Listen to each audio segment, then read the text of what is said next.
gwedda wali nebyo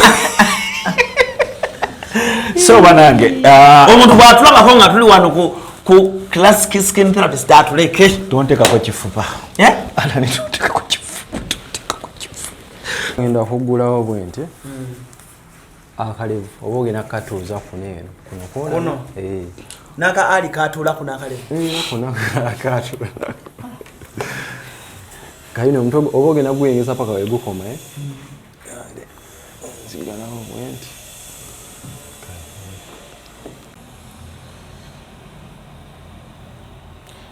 kati process that tugenda ku process ya brush tuna deep cleansing brush deep pore cleansing brush ugamba otyembala ntandika noziwaana nze nazivaako bwe ziri agala zirigenda ani agambe nezijja genda paka muntaana aba wefeeko n'omusajja manya abasajja balowooza nnyo nti bino bintu byokufa ku skin nti byabakazi olina facials endala zetukola nga teziri oba nga tezifaanana ng'eno kugeza hydra anti-aging n'ebirala. Cruz exclusive leero tuli ku classic skin therapy entinda tuli ne ALLANCRUZ tuli ku byabulamu endabikaayo kyekitiibwa kyo olwaleero tuli ku classic skin therapy entinda omuntu olabika otya omuntu ogwanidde okitegeera so endabikaayo kyekitiibwa kyo jangu naffe tugenda kunyumyamuko otegeera omuntu bw'alina olabika obulamu bwe n'endabikaayo kyekitiibwa kyo. Classic skin therapy entinda bakola ku nsusu bajjako mugaba bajjako tatu nze ali Muzungu brand ambassador owa classic skin therapy entinda bakola akasige akali permanent abalina omugejo waliwo ng'olina guno omukono nga gwagejja basooka okuba nga babikolako okusobola okubalansinga skin wano waliwo n'essomero erisomesa okukola ebintu ebyo sipa nyingi zirina abaana abakola ebintu ebyo ng'abijja mu mutwe so nga ate lowoozaamu nti omuntu oyo gwokolako singa asanyalala so nga ate wano ku classic skin therapy entinda osobola okujja n'osoma bulungi essomero weeriri noba ng'osobola okukola ku bintu ebyo ebintu bino si byakujja mu mutwe byakusoma osobola okuyambala n'okola nga tutereeza ensusu okulabika obulungi ekitegeeza nti olina kuba mugagga olina okwefaako gwe ng'omuntu oleme kunyobebwa ng'oli mu society. Classic skin therapy entinda.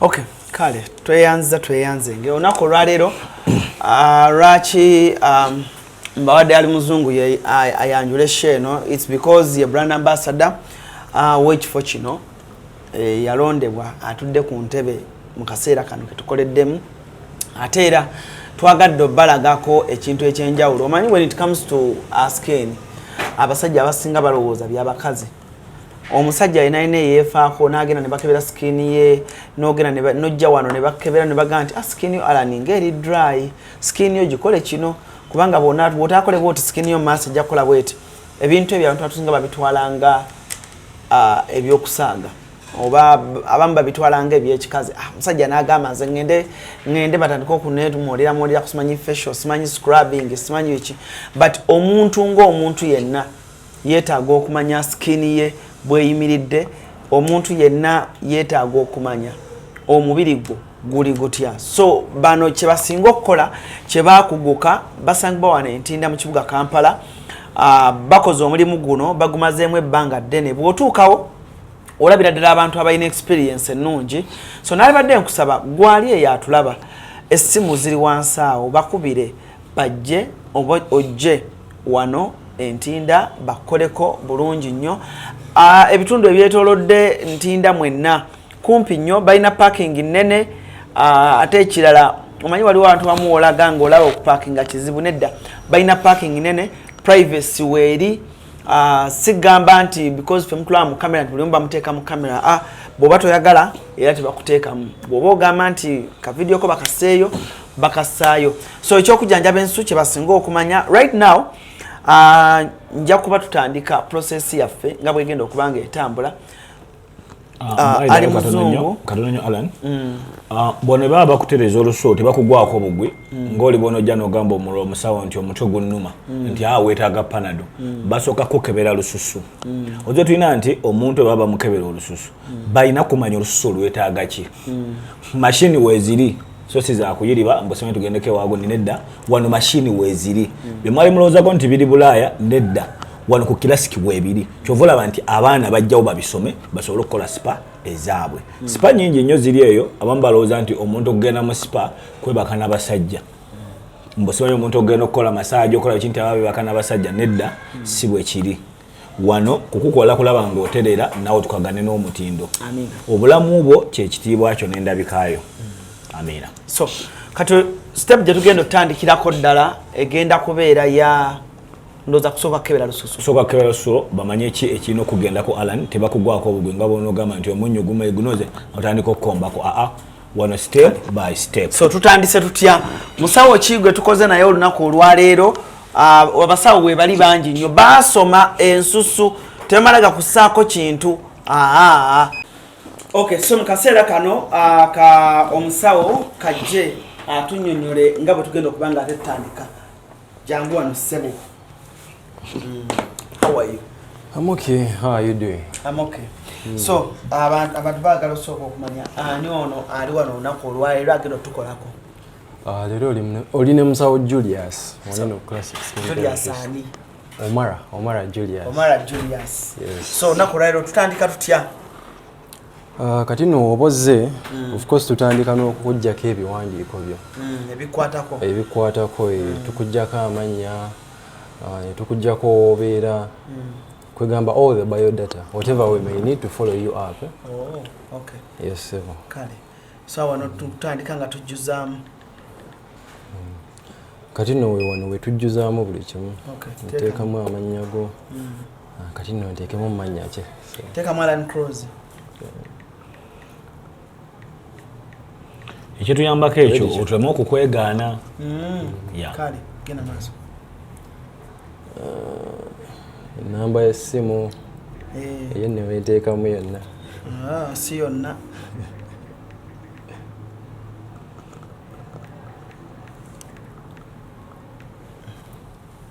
wano tusobola n'oteekamu amazaalibwa ago ge gano gennyini just wano tuteekawo 20 second wano oteekewo gyogenda omugamba gyengenda okugamba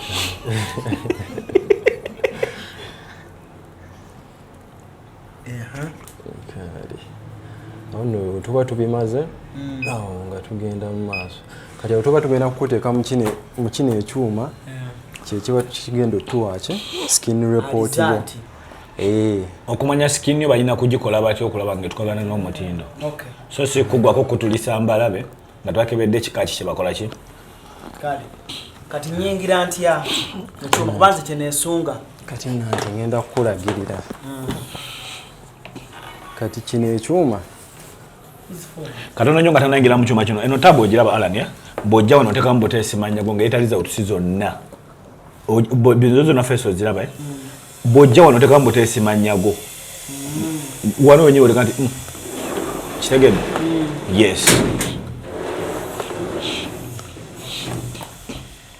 kati nno mba ngenda kuggulawo bwe nti akalevu oba ogenda kukatuuza kuno eno kuno naka ali katuula kuno akalevu kuno akatuula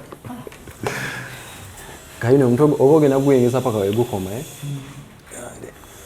zigalawo bwe nti so you can close your eyes okay side design.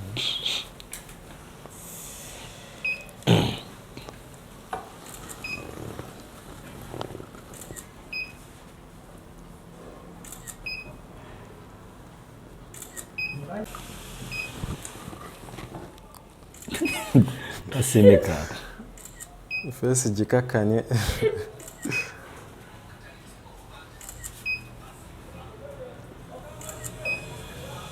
mpasa chama ne kijja kwa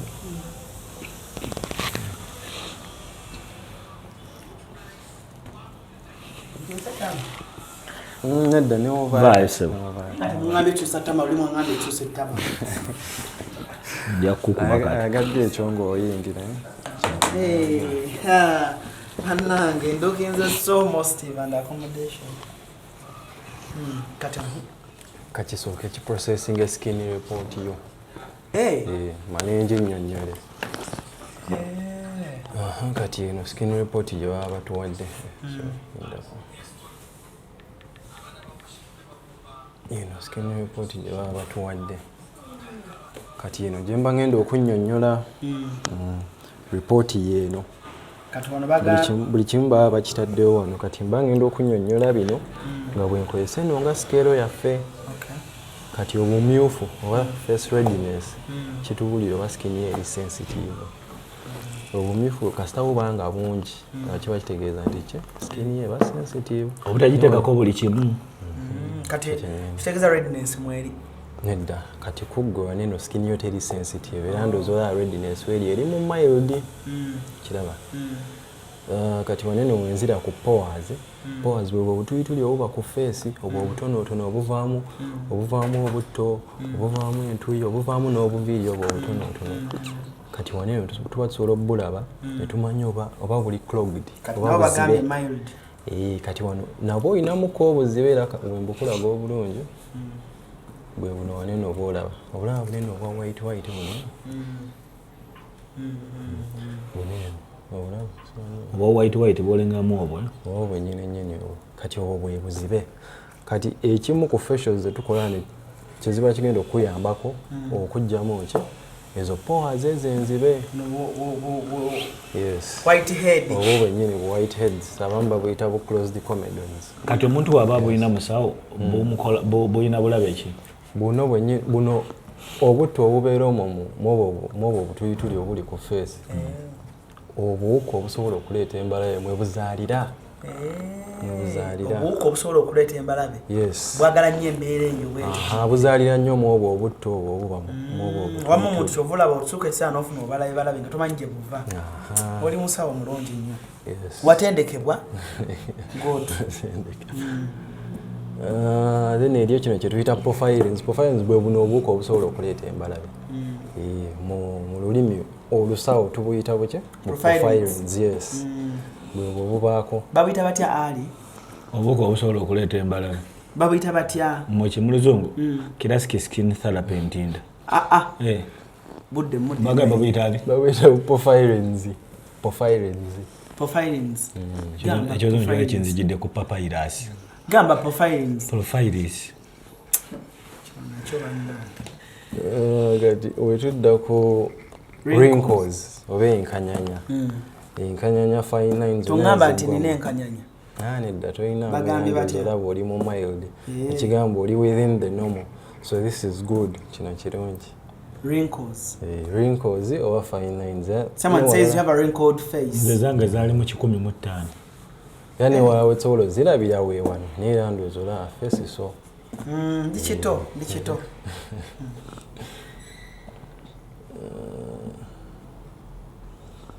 kale awo wetugenda ku UV spots zino ze zikozingibwa omusana kasita obanga obeera nnyo mu kasana obanga oli very active under the sun akasana kaba kasobola okuddugazaamuko mu bifo ebyo ninakozesa kaneno ninakozesa biraga obulungi so enkuba nena akalayini osobola okulaba nti mu makati mwa feesi mwerumuko okusingawa ene weero wa feesi eno jjukira akasana we kasinga okukola ki okuba kati kino mu Luzungu tukiyita hyperpigmentation bagambye ani Allan hyperpigmentation so kyekino kisobola okozingibwa omusana ezo UV rays ezo eziva ku musana zisobola okukola ki kuddugazaamuko kati ne mu facials walino zetukola kyekino ekimu ku kyetukola ki kyetujjanjaba kale so katudda ku ki ng'omaze okukola report wonna eyo tuba tukoze report tujja kunyonyola of course then ne tukulondera facial oba ne treatment kijooba ogenda kati mugenda kunondera ki andi treatment gye bakulondera egenda ku kino kyebamaze olulaba wano kiki kye naggambye nti wano tebakugwako bugwi tijjantu kalabula omuzigo omwana nakugwako kakalagero okuva nga face ekuzimye mwengo bava okukuba emiggo basooka kukunyonyola omusawo mukugu ekirina okukolwako so kati gosazeewo otya kati wanene tuba tugenda kukola brightening facial oba facial tulina okukola facial ng'erimu okukola ki okubrightening soba okueveninga kala gundi skin kala ye ebe ng'eri ki eri uniform. Okay. Then ne facial egenda okukola ki okendeeza kubuna buki bu sport. Yes, So tuvana tuddawa ku kitanda. Tuba tudda ku kitanda ati. Ku kitanda. Awo nyinyi wetugenda okutandikira nga ndi ku kitanda. Mulabe engeri omuvubuka omulungi bwefaanana obulungi. Manya Cruz afaanana atya obulungi akikoze atya. Ensonga zino ze njagala obbalaga. Waliwo abavubuka abaagala okuneepimamu mu bulungi. Naye ennyongero bategeeza nteekamu ssente nnyingi tuteekamu okwefaako nnyingi nnyo. Kati kabatwale ku kitanda atulabe ensonga bwe nzikola tova. Olampola tokona mtu. Ngafukamidde ku mavivi. So now what I want to tell you is we are here to change life. Kitegedde. Wano bw'oba oyagala okunyirira obulungi kye tugenda okukola. Njagala kuva wano nga mpulira skin yange bwe ngikwatako bweti ng'eringa akaveera kugamba nga eri smooth than smoother. Ate stay akomyewo. Omwana nawume. So kye tugenda okukola. So right now kye tugenda okukola bagata kukunkolako but eddoboozi mugenda okuwulire ebisigale bigenda kuba yali ali Muzungu ng'ayogera. Kitegedde. Stella olina okunyonnyola nomunnanga abantu olina obanyonnyola. Nagambe wano buli kimu weekiri. Okay, Stella tutandike. Ala nisemerako mu maaso. Wano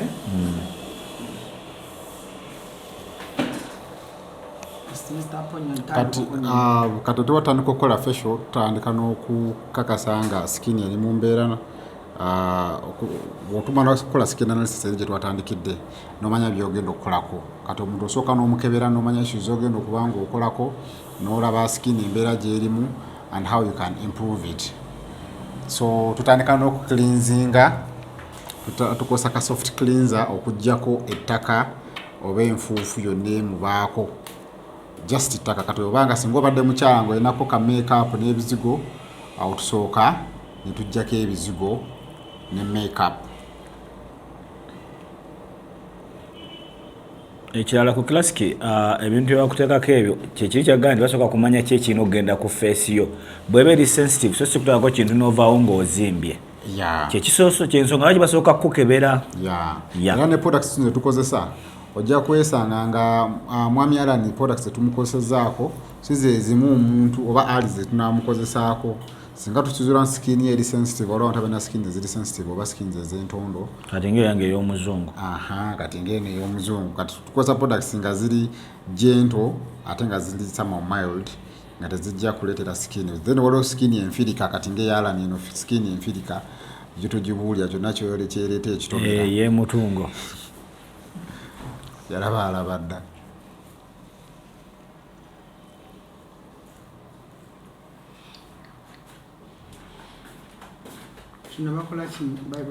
Eno kye bayita cleansing. Kiyinza okusobola okugyamu obukyafu bwonna. Kati cleansing eno tugitemamu ebitundu nga bibiri.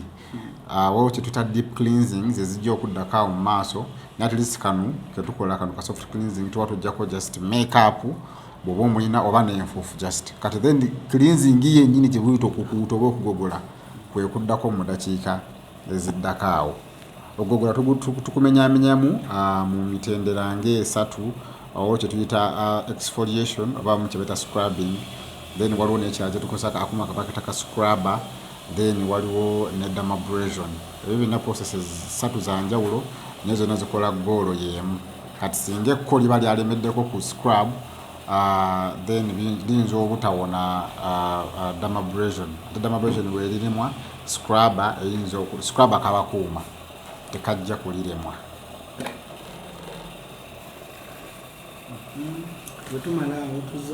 Kati tutandise scrubbing. Scrubbing exfoliation. Eyo steam etuyamba okugonza skin. Omuntu oba ogenda okukola exfoliation obulungi kyandibadde kirungi n'osooka n'osteaminga n'ogonza skin neegonda. Kati ekko liyini erivaayo kankuwa ekyokulabirako nga mwalidde amasavu ewaka. Amasavu ago oba onoogajja ku swaani obulungi kyandibadde kirungi n'okozesa amazzi agookya n'oganyikamu.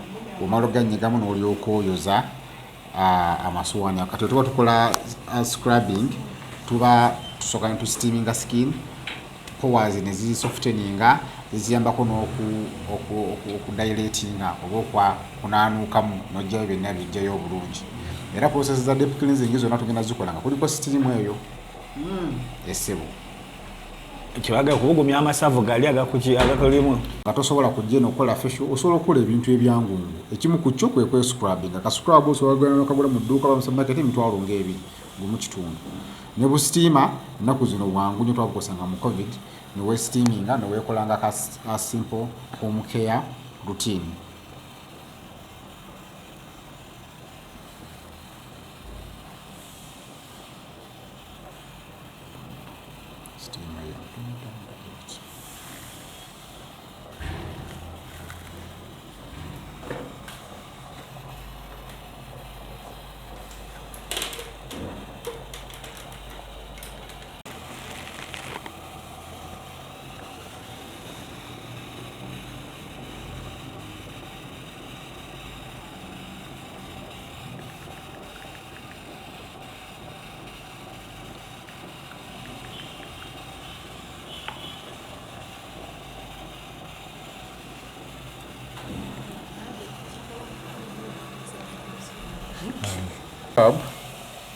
Bwetumala scrub tuzako process gye bata dama planning eno erabikira ddala nga shaving era kale mu lulimi olwangu nga tugiyita shaving tugezaako okuggyako obubayita omuttuntu ogubeera ku face at the same time nga tukalakatako n'ebisobola okuvaako dead skin n'ebirala olwo no myth etambula mu bantu balowooza nti omuntu bw'oshavinga face ng'ate obuviiri bukomawo nga bungi era abakyala bagamba nze temunshavinga kubanga emunshavinga kati enviiri zigenda kuyiika mu face ekyo si kituufu okushavinga face tezireeta buviiri bungi kubanga abantu nga ali muzungu abanoonya ebirevu singa kyali kituufu singa tubagamba musaleeko obusazi birevu bigenda kuddanga bingi kati era nga woolabaawo tujjako buheyaz oba bukuliridde kubanga buheyaz obwenengejje bulabisaamu skin okubanga eddugala then tukolokotako ne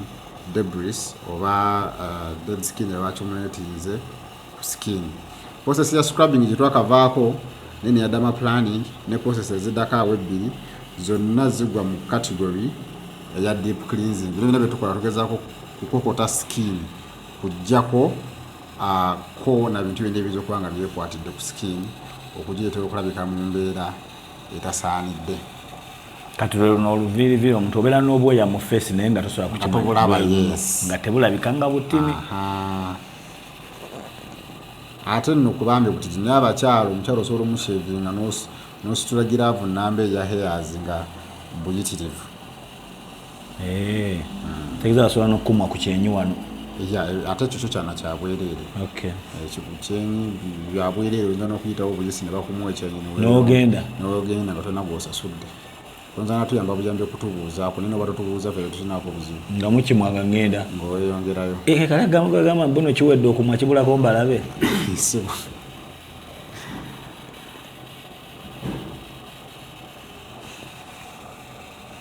So omuntu alina ne hairs mu face naye nga tosobola bulaba kati steam ono abukuba ne buyimuka noba ng'osobola obbulaba ku classic kyovola nga buli kimu bakikola amasavu ndowooza olaba bwonna oba buvudde mu face gwa tosobola bulaba naye nga mwebuli bungi okitegedde bamala okukola scrub nga batandika obushavingamu bwe buba olaba obungi.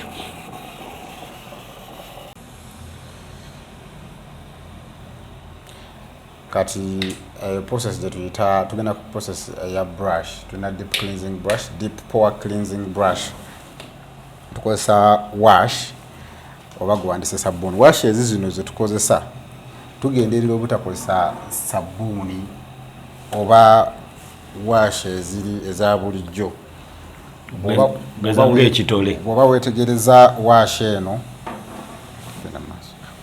wash eno eri kind to skin, it is non-alcoholic, tena color, tena perfume, tena harsh chemicals. Basically, products that tukozesa mu facials tukigendera okukozesa products nga tezirina chemical yonna so n'omuntu alina skin eziri sensitive skin reacting ku buli kimu bana abali allergic skin eri allergic n'ebirala osobola okukozesa products zino n'ovaawo nga tolina kyobadde kati eno ye wash otumala okuteekako wash netuleka tuleeta brush erongoosa oba ecleaninga face tugita deep pore cleansing because erina bu bristles oba obwo obunnyo obuzibaako obugenda down into deep into the pores nerongoosa bulungi.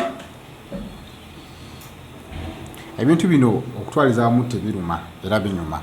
So facial ofuna 2 in 1, ofuna treatment at the same time onyumira. That's why abantu amu bo bazikola on a monthly basis. Niba batana issue nnyo oba concern y'amaanyi gy'alina ajja wano eno n'anyumirwa amayanga gogenda mu sauna oba okola ekintu kyonna ky'onyumirwa okukola. Abamu banyumirwa kusamba kapiira n'ebirala, abantu amu bafuna essanyu mu kukola facials.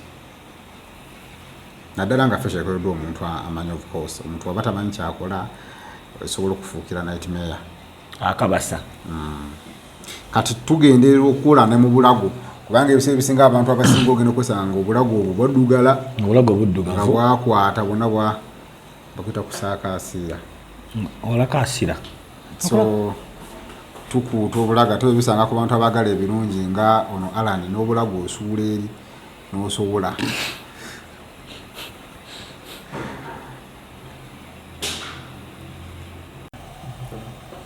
Kati tugenda kukola extractions. Tuba tunyiga obubalabe obusobola okuvaamu buveemu. Ndowooza nga tukola extractions kantwala omusa guno bannyonnyole akuko kalumamu kakatintini bannyonnyole.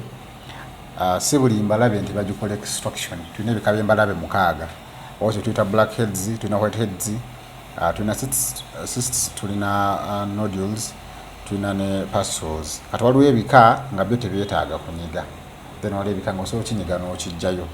Okujjamu embalabe physically bwe kiba tekikoleddwa muntu amutendeke kiyinza okuba ekyobulabe eri skin y'omuntu. Era ensonga lwaki abamu abatuwuliriza oba abatulaba baali babagambyeko nti si kirungi okunyiga embalabe. Okunyiga embalabe zino oba toli mutendeke osobola okwonoona olususu, wabula bw'obanga byonyiga obitegeera ate kintu kirungi era tukikozesa ddala mu kujjanjaba embalabe.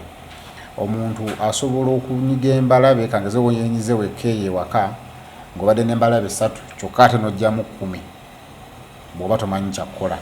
So ekintu ky'okunyiga embalabe ekyo kyo mbadde mbasaba wadde okoze skin care routine ewaka kirekere abakugu baba bakikola kubanga bw'otamanya ngeri gyaki kikolamu ntuufu osobola okwonoona obwonoonyi olususu lwo.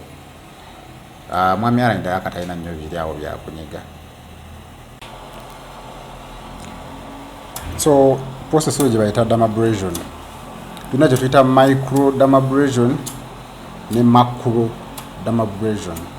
So this is the micro, ebeera n'obunyo, omutwe guno guba n'obunnyo oba omutwe gwe tuyita wand guba n'obunnyo obukalabula ng'obunnyo bw'omusota bubeera rough. Omusota guba n'amannyo guba n'obunnyo nga bukalabula. Kati ate machine eyo erimu suction esika. So machine eyo tugikozesa mu kukuuta, ezimu ku process ezisemberayo ddala mu kukola deep cleansing, mu kukuuta olususu okuggyako ebintu byonna. Kati eri abo abaagala okukola facials brighteninga olususu, eno main tool gye tukozesa kubanga mu kukuuta olususu ng'oggyako olususu lubrighteninga. So emu ku process ze tukozesa okubrighteninga olususu. Kiba kirungi dermabrasion n'ogikola ng'okya steaminga kubanga during steaming skin eba egonda neko liba lyangu lyakuvaako. Eri abo abali bagenzeko mu sauna, obeera mu sauna okumala akaseera nomala nobanga yeekuuta omubiri olaba ng'ovaako ekko kyotasobola kukola nga toli mu sauna. So skin ebanga eri under steam kijanguyira nga yo okuvaako ekko. So dermabrasion tugikola nga tusteaminga. It's a nice process. It's going to be done comfortable. Naye kyekiri awo ekyogamba nti kiruma. Mpozi nga agikoze si mukugu nga anti ono.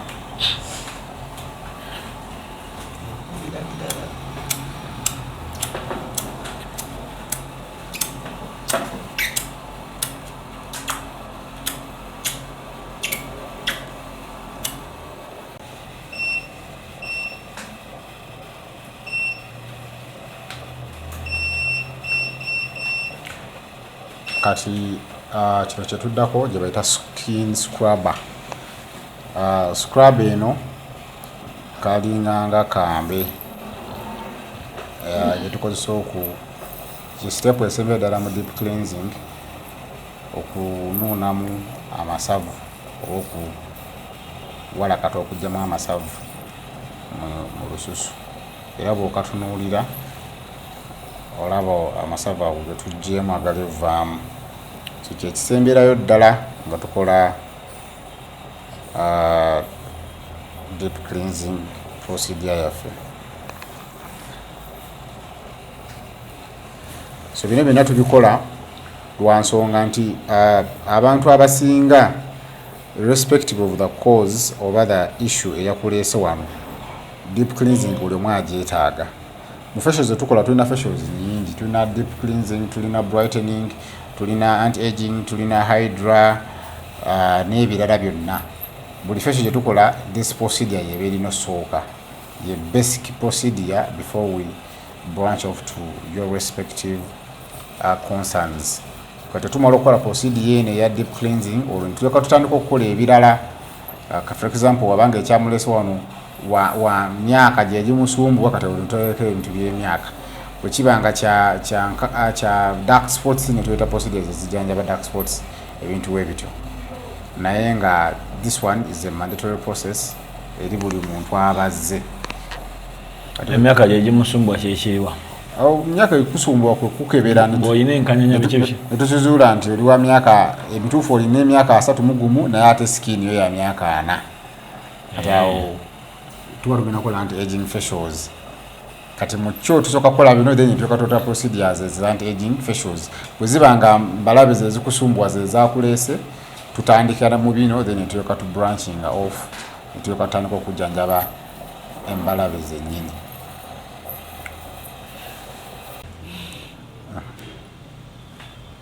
So kati tuba tugenda kukozesa serum. Serum zebika bingi okusinziira ku skin y'omuntu. So kati nje tukozesa salicylic acid serum kubanga skin y'omwami ono sama oily, so ate salicylic acid tumukozesa mu controlling oils.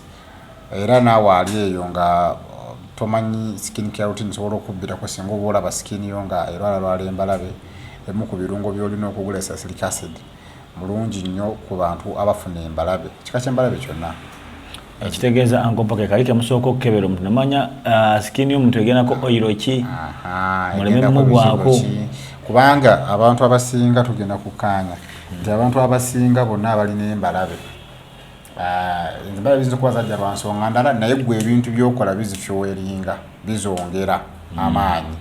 Osobola okufuna embalabe olw'ekintu ekirala kyonna oba kastress kabadde kati naye nekikusanga ng'okozesa ebizigo ebikyamu. Kati ebizigo ebikyamu ne bizivuga okumala omwezi gumu, emyezi 2, emyezi 6, omwaka, emyaka 2 ng'ekyazireeta kyagenda dda, naye because tomanyi kituufu kyakukozesa zigenda zeeyongera nga zeekubisaamu bwezityo. So okumanya products z'olina okukozesa ku lususu kikulu nnyo. Omuntu yenna yandibadde akimanyi. It should be the first step. Sooka dda okebera. Omuntu n'omanya nti atisinze bino ebizigo byonna okozesa biri sibikwatako. Amakulu ga skin analysis nga bwe twagambye nti tuba twetaaga ne tumanya direction gye tugenda okukwata nga tujjanjaba. Kati ebimu ku concerns mwami Allan z'alina atera okufuna obubala obutintini obwo osobola okiraba okusinziira ku bulabe bw'aba alina already, then ne dark spots. Kati eno procedure tugenda okukola bagiyita magic bubble pen. Mu mashini muli eri mubeeramu ebirungo bye tukozesa okujjanjaba oba okugema embalabe. Kati kino ekyovu lyeddagala lye tukozesa okujjanjaba oba okugema embalabe. So tukiteeka ku lususu lw'omuntu nga part of the treatment ey'okujjanjaba embalabe. Si nti buli omu tujja mukola bwe tuti. Bw'oba tulina mbalabe tewali nsonga ki tukukozesaako ekintu ekifaanana bwe kiti. Naye eri abo abazifuna n'abazirina tubibateekako.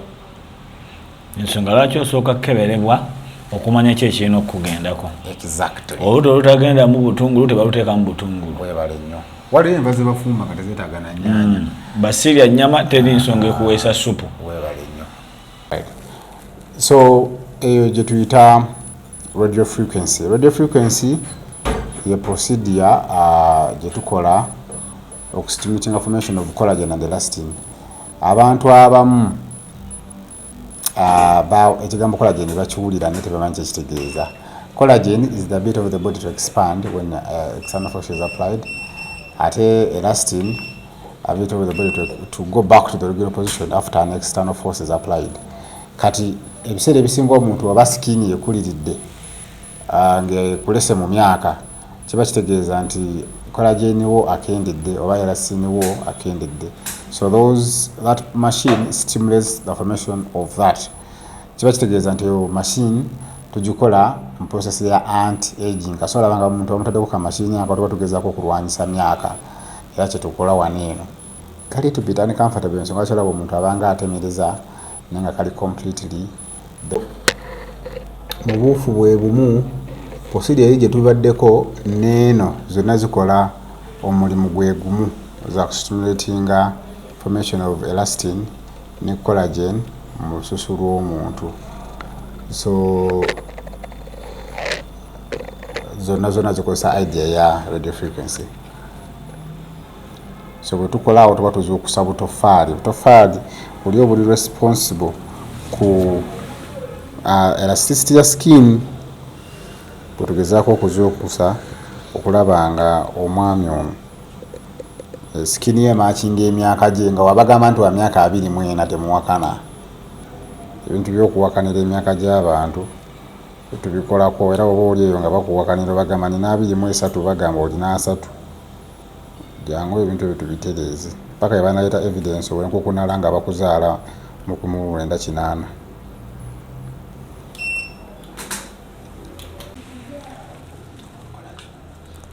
Kati zino masks zetutabula zetuyita gel mask kati nga boolaba eno. It's an oil control mask, kiwi fruit oil control mask. Zikozesebwa ku bantu abalina skins eziri oily oba abantu abalina skins ezirwalalwala embalabe. So tugezaako controlling your oils. Mufo ky'okozesa black mask, this is a better mask. Omutwe gubanga munene bulungi tukola mask 2. Tutabula mask 2 omulundi gumu.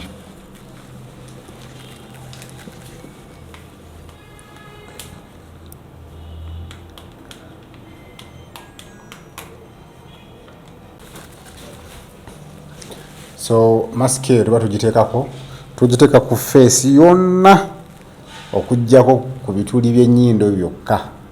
Tumaking sure nti buli wamu etuuseewo okugezaako okunnyikiza treatment eyo obulungi.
So byonna nga biwedde oluvannyuma lw'okuteekako oil control mask eno tugijjako era eno ye maakinga enkomekero ya facial yaffe. Eno facial gye tukoze yabadde facial ya oil control ekin treatment ne dark spot treatment. Then ne facials endala zetukola nga teziri oba nga tezifaanana ng'eno kugeza hydra anti-aging n'ebirala. Waliwo facials zirimu omuntu okumuggyako omusaayi, tukuggyako omusaayi ne tugugyamu kye tuyita platelets, kye tuyita PRP treatment eba nnungi nnyo ku muntu nga abadde alina enkanyanya nnyingi oba dark spots nga nnyingi nnyo. Tukola ne services endala okugeza stretch marks tusobola okuziggyako nga tukozesa microneedling nga tukozesa laser. Era laser yemu tugirina mu kuggyako dark spots kasazibeera oba enkovu kasaziyitirira obungi. Era laser yemu tulina mashini gye tukozesa mu abantu abataagala kushevinga yagala obuviiri bulekeraawo okula. So tulina mashini eyo eya laser gyosobola okukola nga toddamu kweshevinga oba kibebi. Then tulina n'abakyala abaagala okukwatamu oba kwefunzaamu wansi, tulina mashini eyo efunza eya laser. So ezo ezimu ku procedures zetukola. Tusala emibiri naddala abalina embuto ennene nga tukozesa procedures nga fat freezing. Then ne procedures ng'ez'okuggyamu ebinnya ku kabina tubigiramu ddala. Tukola brightening body scrubs omubiri nga tegubalansinga akabina keeru omugongo omuddugavu gezaako okubibalansinga. Tukola waxing n'ebirala bingi nnyo.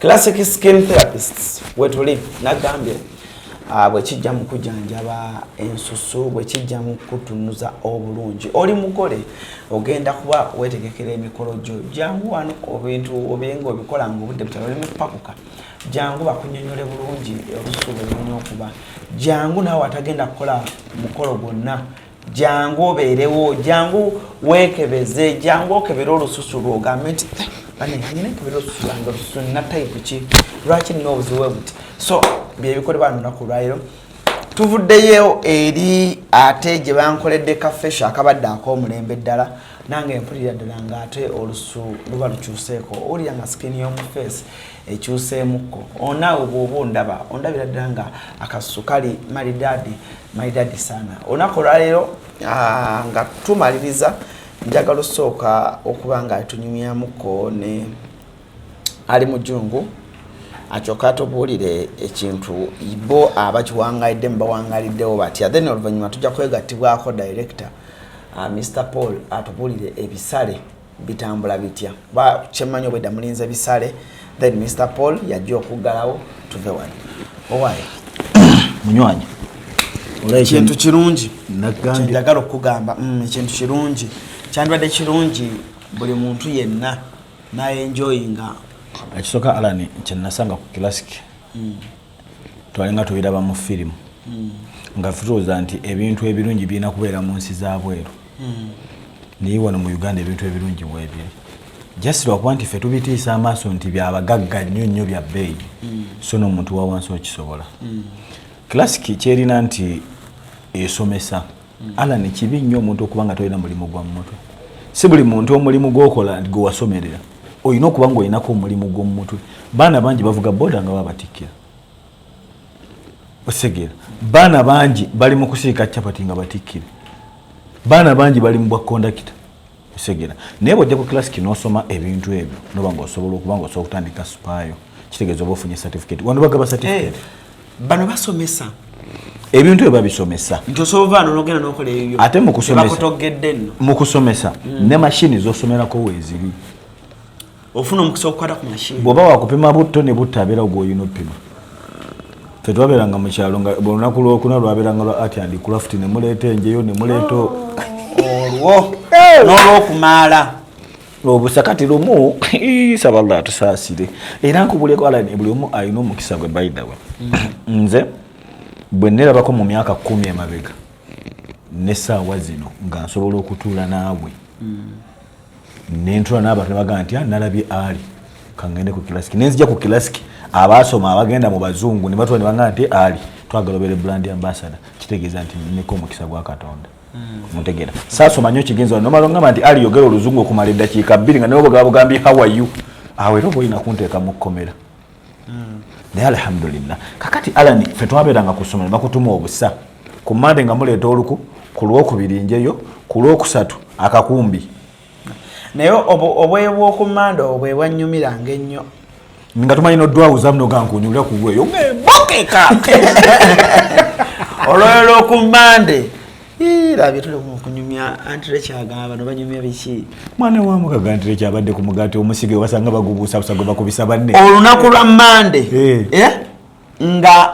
muyita fe tulina mu Lusoga gwe tuyita Kapanga akayuki oka oyingira Kapanga nogira wala buno obuntu obumerako obumuli bwa yero bwe twatekanga ku bagole nga tubatiiba obwo n'obusiba n'olwayi baba nga ku Mande n'otatuuka nalweyo kakati nojja ssaawa 2 nga n'emmese yakekesa ebigere ng'ate oli mu bigere nojja ng'osojja olimba ate nga tolina lweyo ebulating etandika ssaawa emu kitundu ate era lweyo dda wano ate alina lweyo dda wali ku Friday ne mugana ne munoonya obusa kati nga otuuka ku Lwokusatu okebera amannyo Allan n'okwata ekikuta ky'ekikajjo tomanyi yakiriisizza tomanya n'olikoyisa kumanya olwokobuuza ndi ntya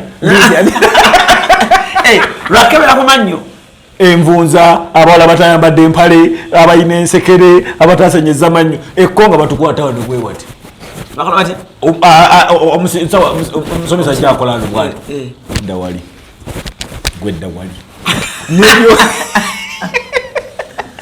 so banange omuntu bwatulabako nga tuli wano ku classic skin therapist atuleke tontekako kifupa Allan tontekako kifupa noleko emboka egenda kutandika noleko kwata omumonde ku lusaniya noleko duka emisinde mangu osaka naye alhamdulillah nsobola okutula ku kilasiki ne bankolako face nga ntudde n'abagagga nga ntudde n'abasoma ab'ekibuli ab'ekitende ndi weeri kazinga nayitako ne mudisa kuba mudisa gaffe temwali nga mugundi nengwayo wansi nga nze ntoloka wonna wenjagere kuba n'amagezi nali siriri naye nga ndika baka mu kugolola supaida mugundi mu uniform obadde ki wano nga ndika baka ne mabega abantu balawo nga uniform bazirezo ngogenda kumpala no 10 tulya mukyere oguliko entula nakati Allan bino ebintu bino abagagga bagenda ne bafunamu kasente Allan kye nategedde akoze akasente ke wallahi ate ne batandika omwogerera osegera notuka noga nti ali ye mugagga naye nga ndi n'omugagga ng'endabika ye teyeefaako ate ng'osobola okujja wano weerabirira ku bbeeyi powa ku bbeeyi rayisi n'olabika bulungi nga ssente zo zifaanana balina bava ku ebiboogera mbu tezifaanana azifuna ani agambye bayira omuntu yandize n'anyumamuko Allan n'otuuka kutuula mu banno nga buli omwaka ogakola ogendako emmanju omugagga atusobedde nno ye yaguze naye ogamba ffe twaguze nga tofaananika ennyambala nfu feesi nfu ate nga no ku kilasiki Kampala notukola ogamba nti ntinda wetuli ngenda Dubai kujjako mugaba wano bajjako mugaba bajjako 3 luno olubuto lunene luno abali enaku ze baagala okwambala obuti imagine Allan olina omuntu mugenda kuwugako naganze saagala kuwuga naye ngaayagala naye ng'embeere mulemesezza okukola ki olubuto lunene omukono guno munene feesi yokka ntafaananika embalabe yaganze zaagaana nga lwaki zigaana kama Uganda ebintu webi ogamba oti embalabe ntandika noziwaana nze nazivaako bwe ziri agala zirigenda ani agambe nizijja genda paka mu ntaana aba wefeeko n'omusajja manya abasajja balowooza nnyo nti bino bintu byokufa ku sikeeni nti byabakazi kakati jjukira tulina mubana abakyala Allan nga yakufuula musajja we wakiro nga lwaki emisana talina bwajja kukutwala tofaananika kyova olaba nti ffe essaawa bina ekiro n'emisana weetuli nga bwe tubadde Allan olina kusanga nti Allan naye notuka ekiseera omusajja tukaga mumugambe siriiwo oyo tandaba lwaki atya mikwano gy'okulaba olabika bubi osanga n'abamu aba celebrities abo abatutumufu ng'oyo agamba bannange nasanze gundi anyuma kulaba mu video gwe buuza mu comment section nti bwe yandaba ali akakasa nti yenze lwaki ku kilasiki wenjagalira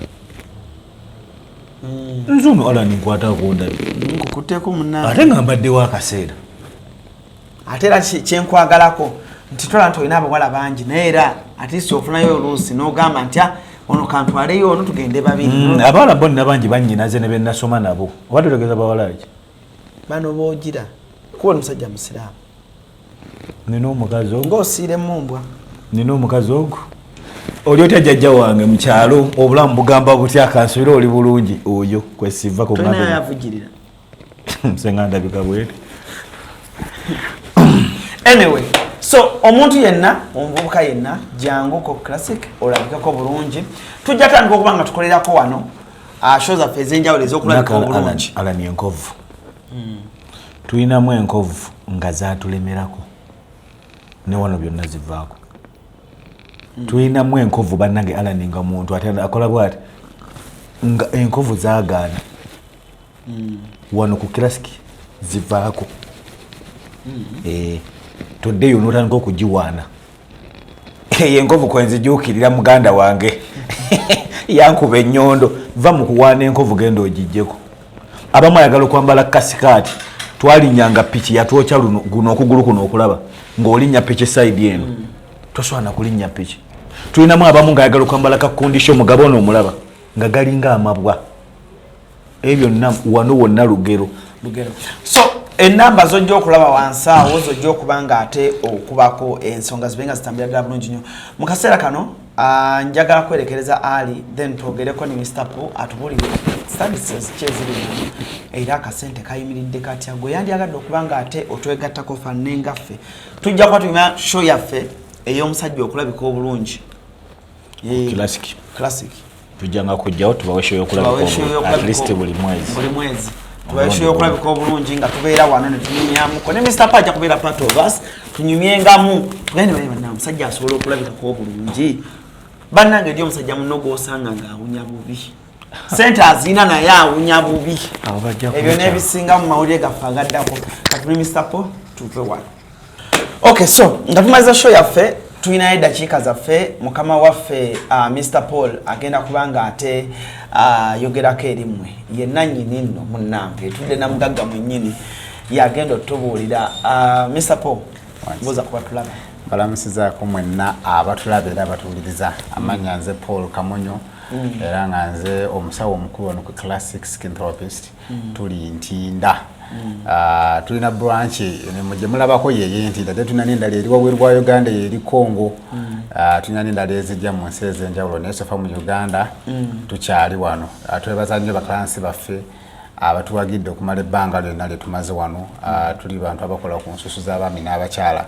tukola ku concerns zonna ez'enjawulo ndi musanyufu nnyo okusanga sewo musa neyanze nge omanyi bulijjo mbadde ngeyo nga tukola nga Ali aŋŋamba jangu tuleko classic so olunaku olwaleero nagambye kanfuna obudde tujje naye sofa ku service gye nfunye sijja kutoma ate oba sitoma kubanga owulira ddala ekintu ekirungi ate ekitalumya mubiri omanyi abantu abamu batya okulumwa emibiri naye for starters services kyezigayibwa wano zamulina tulina services nyingi naye abantu basinze kutumanyira mu facials tulina facials ez'ebika ebyenjawulo tulina facials ze tuyita medical facials zino facials nga tubeerako ekintu kye tugenderera okujjanjaba okugeza omuntu asobola okuba nga mbalabe ze zimusumbuwa oba nga mbalabe zamuluma ne zimulekera dark spots oba nga zaali mbalabe ne zimuleetera scars omuntu asobola okuba nga emyaka gikuliriddemu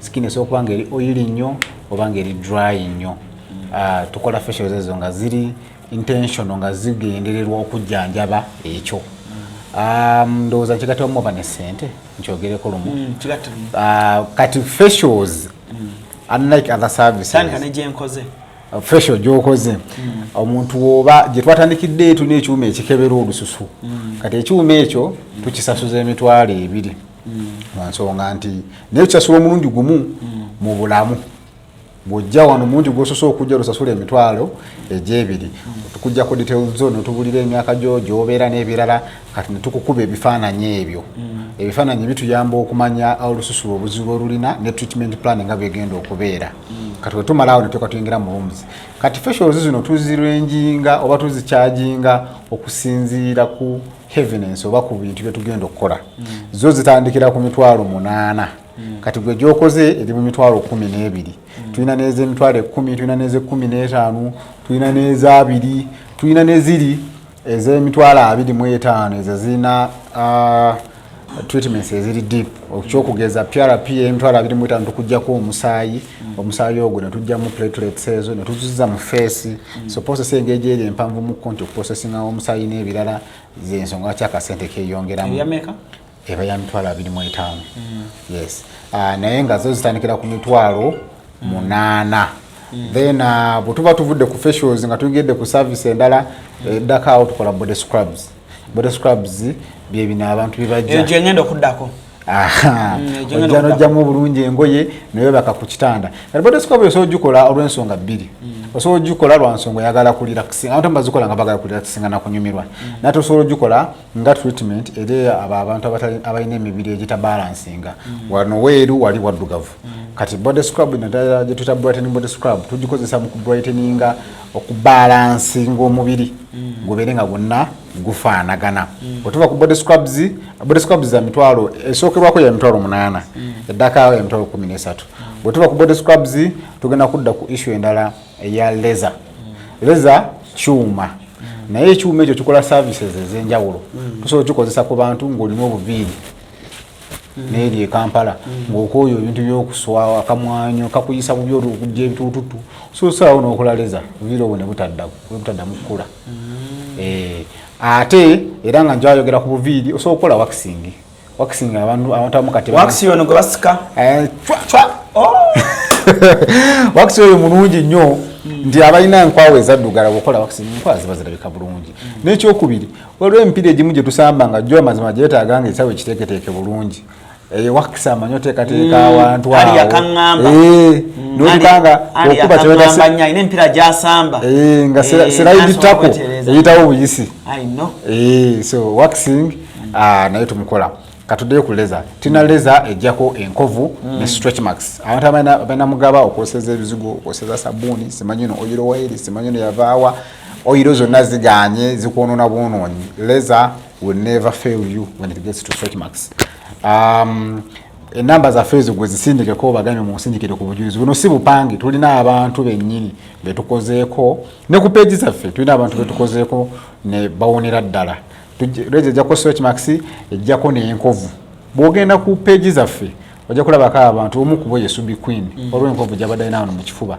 tuze tugiraga ng'egye badde etambula era ogenda ku page zaffe ojja kugiraba so leza ejjako bulungi enkovu n'eri abakyala ng'omukyalo oli bize osobola okuba nga wazaala abaana bangi zaala abaana 2 ekitali kibi abaana 3 ebintu ne bitaddawo bulungi nga ebirina kubeera kati tulina mashini eyo gye tuteekayo negezaako okukola ki kubiwumbawumba oyinza okuba kale si baana ng'oli bize kubanga abantu amu tubeera bize ng'oli bize emirimu okola mingi awantu awo natakola ki ne wataterera bulungi tusobola okukozesa ekyuma ekyo okutereeza ebintu ebyo tujjako abantu abalina obusundo obumwende ku matu muno obugalo olina 6 ayagala kajjako ebyo byonna tubijjako prices za laser consultation ya bwerere ojja buzi n'ogamba bannange mundabeko wano naye ate okukebera treatment ezandika ku mitwalo 12 okudda wabu siwabi stretch marks nkovu tugenda kusoma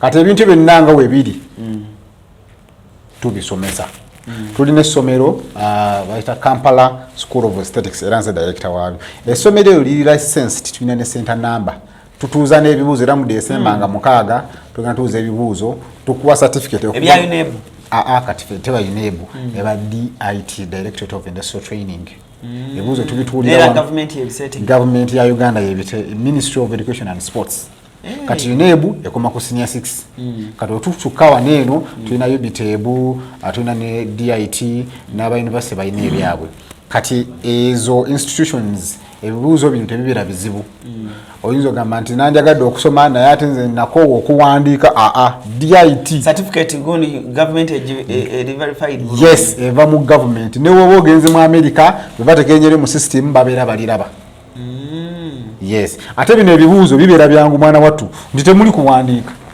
gavumenti esettinga ekibuuzo ne bakikutera mu maaso mu lulimi lw'omanyi ne bagamba nti omuntu oyo ali awo ali bwati ne bwati mukole bwoti ne bwoti gwe n'otandika okukola nga examiner yawandiika alaba engeri gy'okolamu so basically tewetaaga kuwandiika n'oba wakoma mu P1 ali abikola ojja n'osoma ebintu bino ate ng'emirimu egiri omwana agenda ku university n'asoma emyaka 3 nga buli semesa asasula obukadde 2 n'amaliriza ng'avuddeyo talina kyamanyi oba kale ayinza okuba amanyi naye omulimu ne gubula bwagufuna nga bamuwa emitwalo 3 naye ate gino bizinesi zaffe eza sipa kizibu okukawansa emitwalo 5 kale mbadde kusaba oba ompeere ku bantu bange namba kubasobola okubakozi nkyakusinkana emirundi mingi naye mbadde nsaba oba mpeere ku namba zebayinza okuyitako ate obalagirire bulungi ntinda saidi ki tuve wano tuli ntinda bwoba ova entinda ngodde ekiwaatule ku luguudo olwo waliwo koto gye bayita Eriana abantu abasinga bagimanyi manyiwo nze kati waliwo ne supermarket ya Fein bw'ogivaako ekizimbe ekiddako kwetuli watera n'okubeera wa ambulance awo tevaawo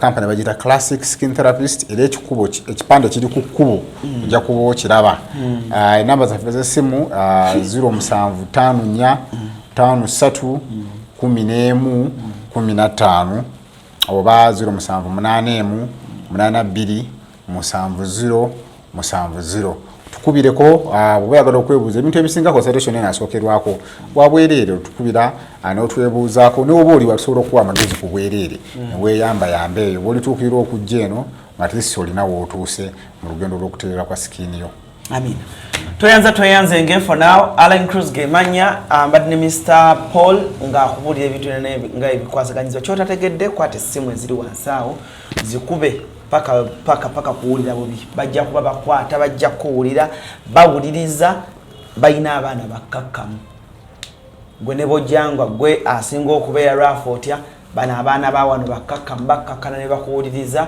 ne bakuwa service gy'oyagala si wala wano ntinda ate ku main kwennyini kizibu nnyo okugamba nti watuuseewo n'otalabawo ALLANCRUZ gemanya Cruz exclusive gwe mukutu mbadde ne Ali nange mwennyini ne Mr. Paul okulaga Kampala ebintu bwe bitambula ng'omusamajja ng'olowooza nti biri eri wamwoka ne wano tubirina jangu bakole kafesho nga kalungi saaga kusuka ku wano nakolera fanawo so bulungi mwera